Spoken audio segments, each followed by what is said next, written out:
एक तरफा प्यार में सिरफिरे आशिक ने चलाई गोली, बीच बचाव में आए युवक के सिर में लगी गोली। युवक की हालत गंभीर, उपचार के लिए एमवाय अस्पताल में कराया भर्ती। दोनों थानों के बीच सीमा क्षेत्र को लेकर कई घंटों तक उलझी रही पुलिस। आरोपी की तलाश में जुटी पुलिस। दरअसल छोटी ग्वालटोली थाना क्षेत्र के रेलवे स्टेशन के पास 8 फरवरी को रात्रि में अचानक गोली की आवाज सुनने के बाद भगदड़ मच गई। जमीन पर घायल पड़े युवक को देख तत्काल लोग उसे उपचार के लिए एमवाय अस्पताल लेकर पहुंचे।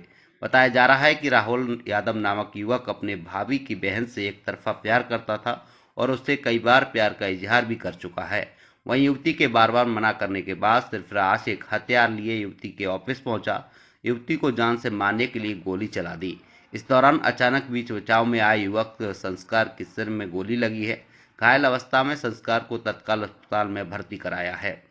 वही घटनास्थल को लेकर जीआरपी लाइन और छोटी ग्वालटोली थाना पुलिस ने कई घंटों तक परेशानी होती रही। जानकारी प्राप्त हुई है वो ये है कि लड़की जो है वो कॉल सेंटर में काम करती थी सेंट्रल मॉल के पास में, और जो आरोपी है वो उस लड़की से प्यार करता था और उन लोगों की बातचीत भी चल रही थी शादी की भी।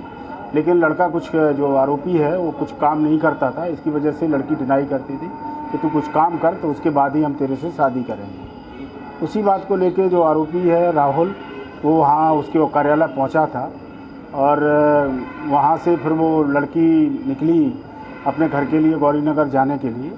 तो उसी समय इनकी बातचीत हुई। बातचीत के दौरान जो है लड़की ने मना किया कि मैं तेरे से शादी नहीं करूँगी, कुछ काम कर उसके बाद ही शादी करूँगी।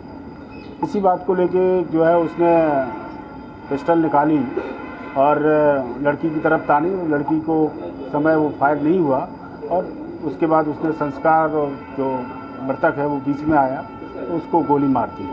तो जिस समय संस्कार के क्या मतलब मौके पर मौजूद था या लड़की संस्कार से उस समय में बात कर रही थी, क्या मतलब उस समय की स्थिति क्या थी सर? वो जो आरोपी है वो लड़की पर दबाव डाल रहा था कि तू मेरे से शादी कर। इसी बात को लेके जो है वो भी जो मृतक है वो भी वहीं काम करते थे लड़की के साथ में। तो उसने एक तरीके से उसके सहयोग के लिए आया था कि कहीं इसके साथ कोई घटना न कर दे और बचाने के लिए, लेकिन उसने उसके साथ घटना कर दी। अभी हालत क्या है? अभी वो हॉस्पिटल में है और हॉस्पिटल यहाँ से रवाना कर दिया गया था। अब जानकारी कितना फायर हुआ? उसने जो बताया है अभी प्रार्थिया ने कि उसके शायद सर में गोली मारी है।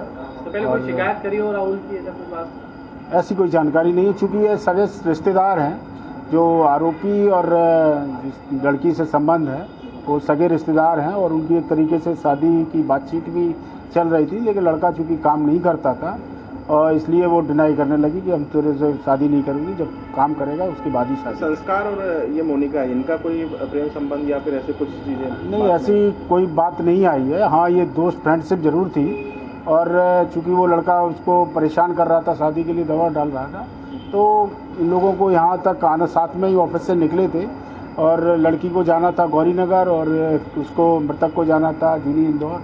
तो वो यहाँ तक साथ में आए थे और ताकि कोई ये भी था कि वो लोग कुछ कर न दे किसी तरीके से। अभी जो जानकारी में राहुल अकेला था। कहाँ पर थे? क्या घटना हुई थी? ऑफिस से आ रही थी मैं, तो वो मेरे को मारने के चक्कर में उसको छोरे को मार दी। कौन था मारने वाला? राहुल यादव। कौन है ये? मेरी बहन का देवर है। क्यों मारना चाहता था वो? मेरे को मारने आया था सर, वो मेरे पीछे पड़ा था। मतलब मैं बात नहीं करती तो मेरे को मारने के चक्कर में उसको मार दी। कब से पीछे पड़ा था आपको? बहुत पहले से। शिकायत की थी आपने? हाँ करी थी, 1-2 बार या नहीं करी थी, ऐसी बस मैंने धमकी दी थी। हाँ। परिवार में पता था आपके? हाँ। आप क्या करते हैं? मैं ये रीगल कॉर्पोरेट हाउस में काम करती हूँ। ये लड़का इसको मारा, बोली ये कौन है?